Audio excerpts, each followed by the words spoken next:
And welcome again to John's Media World Extra. I'm John Peterson, your host, former radio announcer, and now doing this stuff. All right, let's get to what I call gunman in a gun-crazy country fires gun at the White House Correspondents' dinner. Pretty simple, right? I want to play something that is more visual than it is audio. So if you're listening to the audio version, just imagine some guy running down the hall past all of these security guards. Okay, here we go. Lieutenant Hudson, you monitoring this there? There he goes. He's running through. Shoots at one of the agents who had a vest on, a bulletproof vest. He's okay. And then they all went into hot pursuit at that point. All right. So now I want to get to something that Caroline Levitt said before this whole thing began. And she's encouraging, again, attacks on politicians with this comment. Rumble, is he not? He is ready to rumble. I will tell you, this speech tonight will be classic Donald J. Trump. It'll be funny. It'll be entertaining. There will be some shots fired tonight in the room. So everyone should tune in. It's going to be really great. I'm looking forward to hearing it. I love it all. And you wrote some shots fired tonight. Oh, thank you, Caroline, for the heads up on that. Didn't seem like anybody else was listening, but, my MAGA friend in Milwaukee gave me a call when all of this was happening and said, oh, turn on the TV. You got to see this. There was a shooting, and he blamed the left on all of this for their dangerous rhetoric that brought these kinds of attacks on. Forget about ICE. Forget about the pardons of the January 6th thugs that got off. I know. Forget about all of that stuff. It's the left who wants to ban at least a lot of these assault rifles and have some normal, everyday rules and regulations on guns. That's all. I don't know why we're the ones that are promoting attacking politicians or anybody, for that matter, with a gun. All right, now let's get to, I think this is kind of an interesting part of it all. Now, not worried about his own safety, really. This was a big opening, an free advertising opening for Trump to promote his ballroom. And we looked at all of the conditions that took place tonight, and I will say, it's not a particularly secure building. And I didn't want to say this, but this is why we have to have all of the attributes of what we're planning at the White House. It's actually a larger room, and it's much more secure. It's drone-proof, it's bulletproof glass. We need the ballroom. That's why Secret Service, that's why the military are demanding it. They've wanted the ballroom for 150 years for lots of different reasons, but today's a little bit different because today makes a difference we need now. levels of security that probably nobody's ever seen before. Now, Caroline Levitt's husband warned a Fox News reporter that she needs to be very safe prior to the shooting incident. All right, this was on Fox News. They abruptly cut the reporter's audio, though, and was it a coincidence? You decide. I want to just quickly tell you, I was sitting next to Caroline Levitt, the press secretary's husband. He was one of our guests. He was seated right next to me, and right as the dinner was starting, the national anthem happened, and then he kind of leaned over and said, I watched you on TV, you do a great job. You need to be very safe. And he was just very serious when he said that to me. And he kind of looked around the room and he said, there are some... Hello? Sounds like we lost Aisha's phone there. And this happens, by the way, especially when you have so many people attempting to utilize the same cell service at the same time. That has to be it. That definitely has to be it. Yes. Cut off the reporter. Why not, right? It may insinuate something, like it was pre-planned or whatever. I mean, suddenly Trump wants to be at one of these Correspondents' dinners. That was kind of suspicious in the first place, although it doesn't look like this was coordinated in any way, shape, or form, and you'll get to more of the clips that demonstrate that. But that man in the White House is showing no concern again for anything but himself. He sees himself as one of the great presidents of all time, like no one's ever seen before, except for maybe Lincoln, which is what he mentions here from a question from Peter Ducey. Trump, there's a report in the New York Post that this assailant assembled his weapon somewhere on site at the hotel. What do you think about that? And I ask respectfully, why do you think this keeps happening to you? Well, you know, I've studied assassinations, and I must tell you, the most impactful people, the people that do the most, you take a look at the people, Abraham Lincoln, I mean, you go through the people that have gone through this, where they got them. But the people that do the most, the people that make the biggest impact, they're the ones that they go after. They don't go after the ones that don't do much because they like it that way. And when you look at the people that have either, whether it was an attempt or a successful attempt, they're very impactful people. Just take a look at the names there, the big names. And I hate to say I'm honored by that, but I've done a lot. We've done a lot. Yes. We've taken this country, and we were a laughing stock for years, and now we're the hottest country anywhere in the world. We've changed this country, and there are a lot of people that are not happy about that.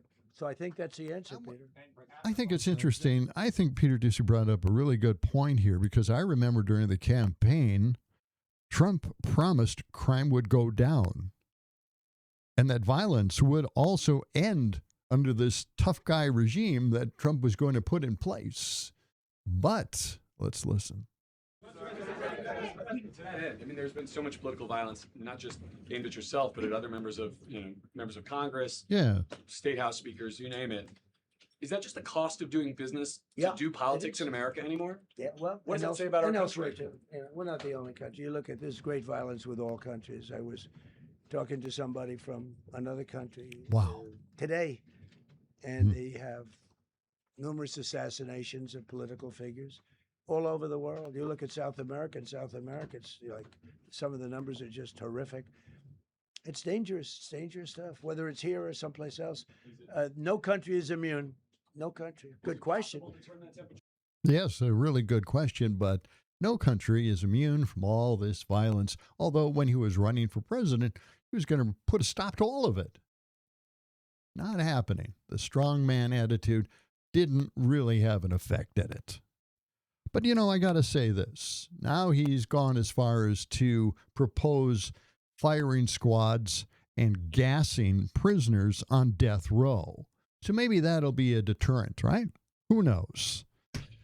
By the way, that's also cruel and unusual punishment that is not constitutional, so I don't think that's going to work either. Now, all the crimes and killings is the cost of doing business, and that is the message, the bottom line that I caught from that. Wow, everything is business in this country, isn't it? Including getting shot. Okay. All right, putting targets on our back. For a more visual, surreal take on all of this, I found this from Brian Crescenstein. It's kind of funny, and I hope you enjoyed. He does describe it pretty well, so if you can't see it visually, it's pretty clear about what he's talking about. Probably one of the most bizarre things I've ever seen. The shooter from last night's name was Cole Allen, but there's a Twitter account from 2023. And this account made one post, and it was almost 2.5 years ago, and it was just Cole Allen. Now here's where it gets wilder. The header of this account is an image from a website called Time Machine, which is a project to preserve digital use of our heritage. But it gets even wilder.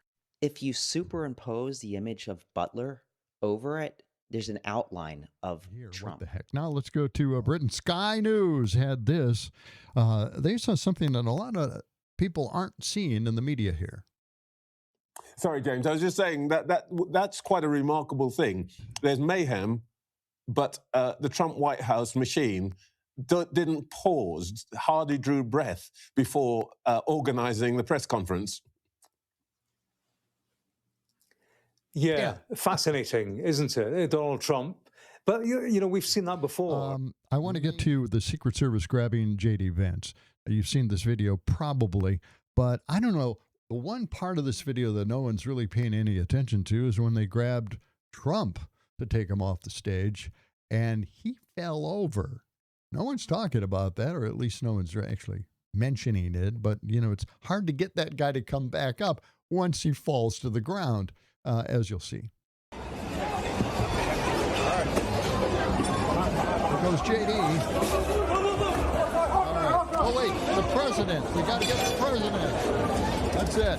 Oh, there he is. Oh, don't trip. Oh, that hurt. That hurts.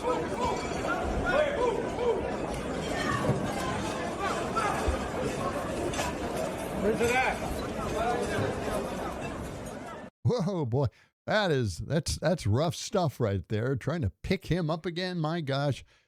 They looked like they were in a rush this time and not like the other times.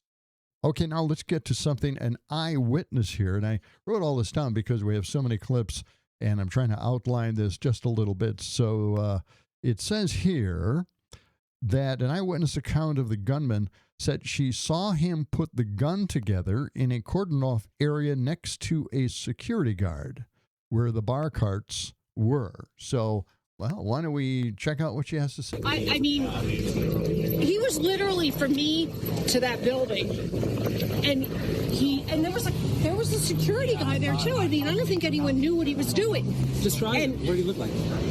I'm not even sure what he looked like. And what made you think he's the shooter? How do you know he's the guy? I saw him put the gun together and start shooting. Oh my God. Yes. I mean, he put it together and started and ran towards the stairs to go down to the ballroom. Who did he shoot? In what direction did he shoot? What did he shoot? I don't know what he shot. It just seemed like he was shooting all over the place. How far away were you when you started shooting from him? From that building to here. Did he shoot in your direction? No, he shot like over towards that way. Like the magas to go in were behind me, and I guess he was shooting towards them. They were starting to tear them down even. Tear down the what? The magas, the metal detectors that you have to go. That's right, the metal detectors. They were taking them down already. Smart. Boy, the security. These people really don't know what they're doing. They have been so lucky so far, 2 years into this. Look out. We've got 2 more years. Yikes.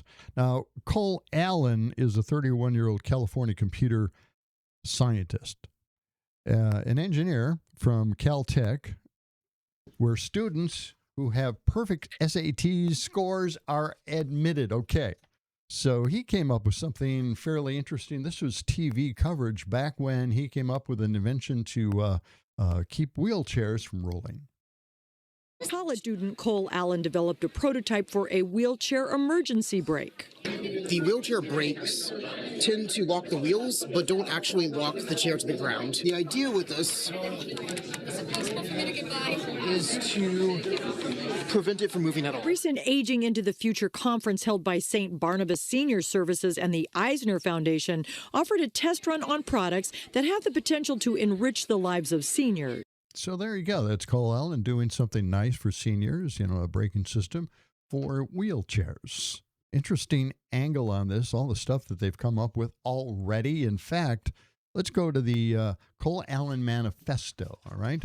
The Post got this and put it out there. Not a lot of other media outlets did that right away, but let's get to it. The signature at the bottom of the manifesto read, Cole Cold Force Friendly Federal Assassin Allen. All right. Now, it's a 1,052-word document he sent to family members about 10 minutes before the shooting, and they, by the way, did let the police know about this immediately. Allen wrote that he intended to target administration officials and described what he called his rules of engagement, and that hotel guests, employees, Capitol Police, and the National Guard members were not targets at all. Allen called Trump a pedophile, rapist, traitor, and framed the attack as a duty he believed fell to him as a U.S. citizen. He also criticized security at the Washington Hilton, writing that he walked into the hotel armed and was not stopped. The security, he said, at the event is all outside, focused on protesters and current arrivals, because apparently no one thought about what happens if someone checked in a day before. You know, they cover that pretty well in the spy movies. Anyway, he also wrote that carrying out the attack felt awful. This is for the kids. He said, I can't really recommend it. Stay in school, kids. There you go. So that's Cole Allen, his manifesto. Take with it what you will. I want to kind of close this short broadcast here with Charlize Theron. Okay, great actress. She's got a new Netflix movie called Apex, where she's a climber, and this is more visual.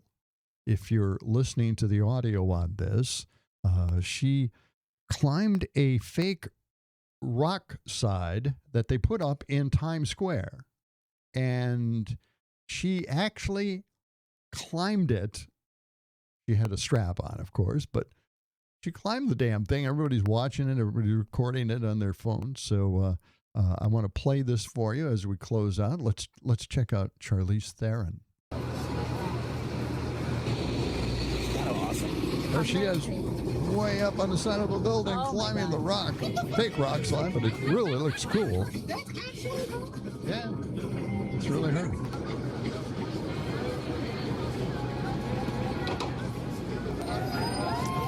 Yep, she's going across the billboard now, shouting at the crowd,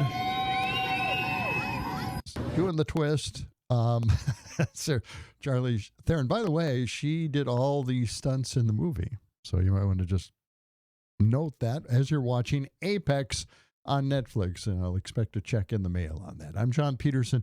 This is Media World Extra. We'll see you again.